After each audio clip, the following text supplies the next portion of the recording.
French rulers, क्योंकि हम आजाद हुए थे सिर्फ ब्रिटिशर से, बट ऐसे एरियाज थे जहाँ पर कहीं पे अगर आपने सेम वन में देखा हो कि सबसे पहले इंडिया के अराइवल कौन थे, तो सबसे पहले इंडिया में आने वाले कौन थे, तो वो थे पोर्टुगीज।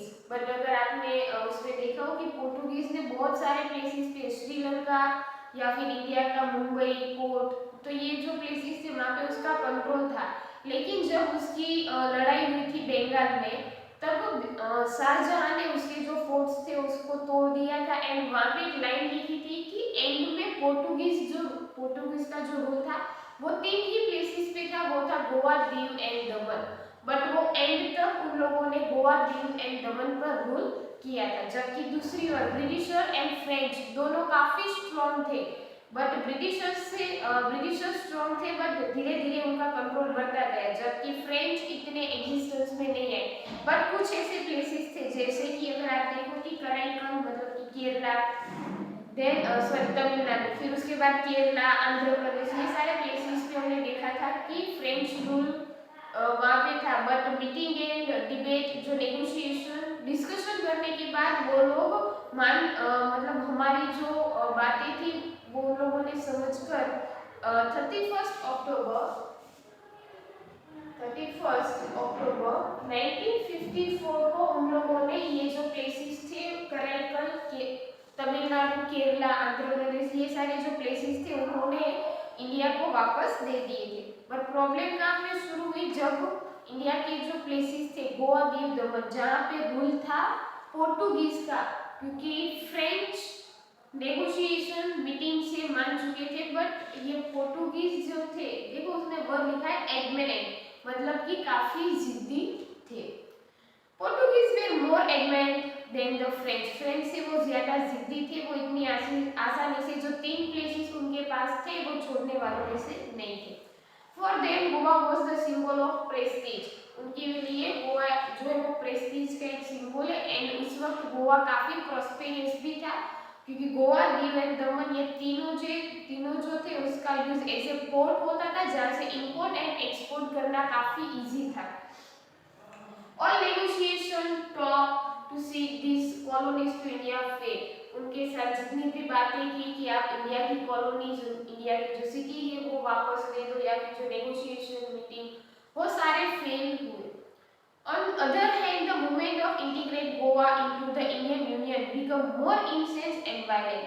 और दूसरी ओर देखें, क्योंकि वो जो जितनी भी बातें उन लोगों ने की पोर्टुगीज के साथ वो मान नहीं रहे थे, दूसरी ओर जहाँ पर क्योंकि गोवा को इंडिया के साथ जोड़ना था, जिसकी वजह से जो मूवमेंट थी वो और ज्यादा वायलेंट होती गई। On 15 August 1955, 3,000 to 5,000 unarmed Indian activists attempt to enter Goa at a sixth location and were violently repulsed by Portuguese police officer, resulting in the death of around 200 people. अगर हम 15 August 1955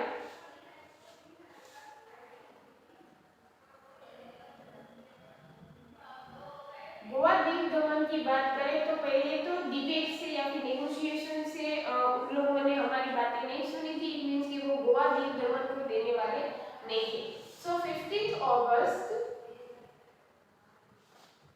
1955 जहां पर 3000 से लेकर 5000 जितने Indians ऐसे थे जिन लोगों ने गोवा में मतलब कि एंट्री की, एंड गोवा के जो मेन जो 6 ऐसे लोकेशन थे वहाँ पे जाके जो पोर्टुगीज ऑफिसर्स थे उनके ऊपर वायलेंस जो था वो क्रिएट किया, जिसकी वजह से 200 पीपल जो थे उन लोगों की डेथ हो चुकी थी, 200 लोगों की डेथ हुई थी वहाँ पे। When the talk and Satyagraha failed, जब वो हमने सत्याग्रह स्टार्ट किया, बातें वो उनके साथ काफी हमने बातचीत की, बट वो जब सब कुछ फेल हुआ, the Indian government decided to take more radical step and launch Operation Vijay to free Goa. तब जाके हमारी जो इंडियन गवर्नमेंट है उन्होंने ऑपरेशन विजय जो था, विजय का मतलब हमें पता है कि सक्सेसफुल होना, या फिर विजय किसी ऑफिसर का नाम नहीं है, तो ऑपरेशन विजय था उन लोगों ने लॉन्च किया। रीजन क्या था, क्योंकि उनको गोवा को फ्री करवाना था। The military operation started on the midnight of 17th-18th December 1961. Under the leadership of General Chaudhary, the operation was completed by the next day afternoon. ये जो मिडनाइट मतलब कि रात को 17 18 इसीलिए लिखा है क्योंकि मिडनाइट में आप देखो तो पहले 17 डेट होती है फिर डायरेक्टली 17 के बाद तो 18 हो जाती है, इसलिए वहाँ पे लिखा है 17 18 दिसंबर, जहाँ पे रात को 12 बजे से उन लोगों ने मिलिट्री वहाँ पे गोवा पे भेजी एंड जिसकी लीडरशिप किसके पास थी, चौधरी के पास, एंड ये मिशन सक्सेसफुल हुआ दूसरे दिन दोपहर को। The operation was completed by the next day afternoon. The Indians won Goa, Diu and Daman and hosted the national flag here. That's how the last of the remains of the Western Empire was terminated from India. तो finally हम बोल सकते हैं कि हमने Britishers को निकाल दिया था, उसके बाद जो वेस्टर्न एम्पायर था हमारे देश में, मतलब कि पोर्टुगीज फ्रेंच, हमने उसको भी इंडिया से टर्मिनेट मतलब कि इंडिया से निकाल दिया था। सो ऐसे ये जो प्लेसेस थे गोवा दीव दमन वो इंडिया के साथ जुड़े थे, गोवा एंड दीव दमन। एंड उसके अलावा जो हमने फ्रेंच रूल देखा, दोनों की डेट याद रखना कि 31 अक्टूबर 1954 को हमें फ्रेंच लोगों से हमें क्या मिले थे, हमारे जो प्लेसेस थे कराईकल, आंध्र प्रदेश, केरला एक्सेट्रा। जबकि 15 अगस्त 1955 की बात करें तो ये वो प्लेस है जहाँ पर 3000 से 5000 इंडियंस ने गोवा के मेन जो 6 लोकेशन थे वहाँ पे वो एंटर हुए, उन लोगों ने पोर्टुगीज ऑफिसर पे अटैक किए, अटैक करने के बाद 200 लोगों की डेथ हो चुकी थी। जब सत्याग्रही जितनी भी हमने बातचीत की, कॉम्बिनेशन सब कुछ फेल होने के बाद इंडियन गवर्नमेंट ने ऑपरेशन विजय को लॉन्च किया। उसका मेन रीजन क्या था, क्योंकि गोवा को फ्री करवाना था। 17 18 दिसंबर रात को मिडनाइट को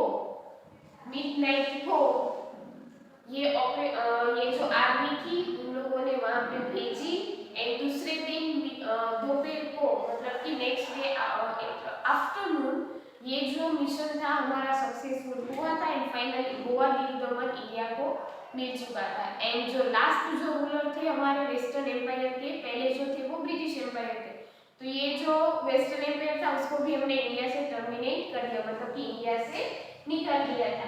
आप नीचे एक बार देखो थिंग्स टू नो कि जब गोवा दीव दमन जब हमें मिला था तब ये तीनों के तीनों क्या थे, यूनियन टेरिटरीज।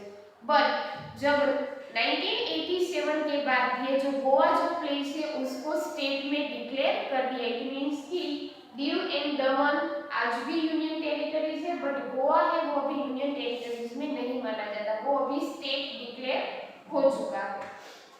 चलो किसी को पूछना है कुछ?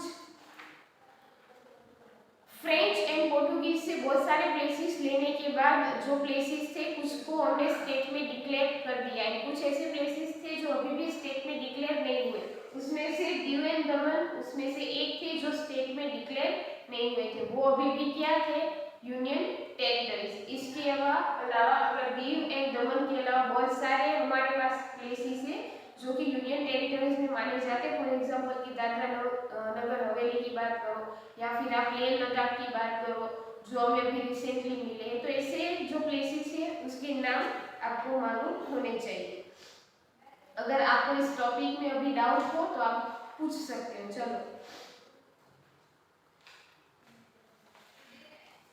चलो ये सोच के बताओ कि 17 18 दिसंबर को मतलब कि मिडनाइट को हमने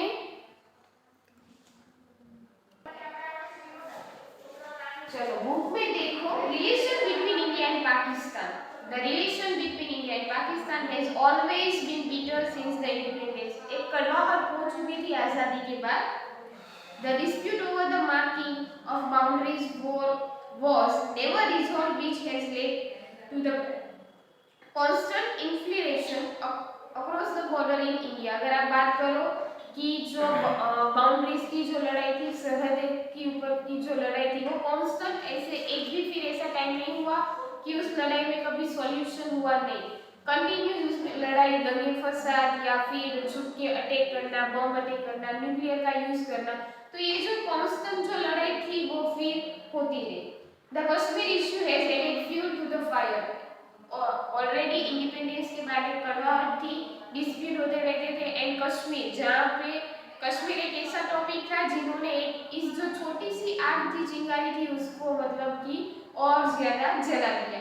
and added bitterness in the relation between two countries, और ज्यादा कड़वाहट इसमें फिर वो ऐड होती गई। जहाँ पे क्योंकि कश्मीर की बात करें तो वो इंडिया वाले भी नहीं छोड़ने वाले थे। पाकिस्तान वालों का मानना था कि आधा हम जीत चुके हैं तो वो आधा तो हमारा ही है। तो ये जो दोनों पॉइंट थे वो कोई छोड़ने वाले में से नहीं थे। India and Pakistan were at war in the year 1948, 1965 एंड 1971। यहाँ पे आप लोगों को ईयर दिए हैं जहाँ पर इंडिया एंड पाकिस्तान के बीच में लड़ाई हुई थी, जैसे कि 1948, 1965, 1971। उसके अलावा 1999 में भी जो लड़ाई हुई थी, मतलब कि कारगिल की लड़ाई, वो भी उसमें इंक्लूड होगी। All the 3 times Pakistan was defeated, and ये जो तीनों बार जब लड़ाई हुई तब पाकिस्तान को हराया था। यहाँ पे Tashkent agreement and Shimla agreement are the 2 post war agreement sign between India and Pakistan, जहाँ पे 2 एग्रीमेंट इंडिया एंड पाकिस्तान के बीच में साइन किए गए। However, Pakistan has not followed the clauses of the agreement. Agreement में कुछ कंडीशन होती है, शर्तें होती है जो फॉलो करनी होती है। यहाँ पे जो 2 एग्रीमेंट थे, तश्केंट एंड दूसरा जो था वो शिमला, दोनों एग्रीमेंट में जो भी रूल्स थे, कंडीशन थे, इंडिया पाकिस्तान के बीच में साइन तो हुई, बट पाकिस्तान कभी उसको फॉलो करता नहीं था। When Pakistani forces entered Kargil in 1999, CE, India had to use the military force. जब पाकिस्तानी फोर्सेस ने 1999 कारगिल जब उन लोगों ने वहाँ पे एंट्री की तो फोर्सफुली इंडिया को मिलिट्री यूज करनी पड़ी। इंडिया कंडक्टेड न्यूक्लियर टेस्ट इन 1998। इंडिया ने न्यूक्लियर टेस्ट का यूज करना कब स्टार्ट किया? 1998 में। फॉलो बाय पाकिस्तान, जिसको आगे जाके पाकिस्तान ने भी फॉलो किया। इट मींस कि उसका यूज, न्यूक्लियर का यूज उन्होंने भी स्टार्ट किया। Hence today both the nation have nuclear weapons. It means कि आज के टाइम पे दोनों देश के पास न्यूक्लियर वेपन्स थे। It is a sad fact that Pakistan has never responded positively to the friendly gesture of India to maintain a amicable relation between the two nations. ये थोड़े दुख की बात है कि पाकिस्तानी ने कभी ऐसे रिस्पॉन्ड नहीं किया कि लाइक पॉजिटिव रिस्पॉन्स कभी नहीं दिया, या फिर ऐसे कभी नहीं दिखाया कि अभी 2 कंट्री के बीच की लड़ाई खत्म होनी चाहिए। चलो एक नहीं हो सकते वो पॉइंट छोड़ दो, पर दोनों के बीच की अभी लड़ाई यहाँ पर एंड कर देते, आप अपनी तरह से जो हमारी तरह से, ऐसा कभी पॉजिटिव रिस्पॉन्स आज तक नहीं मिला। तो आज हम यहाँ तक रखेंगे। अगर आपको पूछना है तो आप हैंड रेज करो, अदरवाइज आपका नेक्स्ट लेक्चर स्टार्ट होगा। जब हम दूसरे लेक्चर में आएंगे तब इंडिया टुडे, मतलब कि आज़ादी के बाद काफ़ी सारे इंडिया के अंदर ही पार्टीशन हुए, स्टेट का फॉर्मेशन हुआ, उसके बाद इंडिया पाकिस्तान के रिलेशंस देखे। बट इंडिया की कंडीशन किस तरह की थी आज़ादी के बाद कि वो आगे जाके वो स्टेबल कैसे हुई, या फिर वो डेवलप्ड कैसे हुई, या फिर डेवलप्ड कंट्री की जो एक पूरी रेस थी उसमें वो किस तरीके से टिकी रही, वो सब कुछ देखेंगे। बट नेक्स्ट लेक्चर में, अभी नहीं, अभी डाउट हो तो पूछ सकते हो।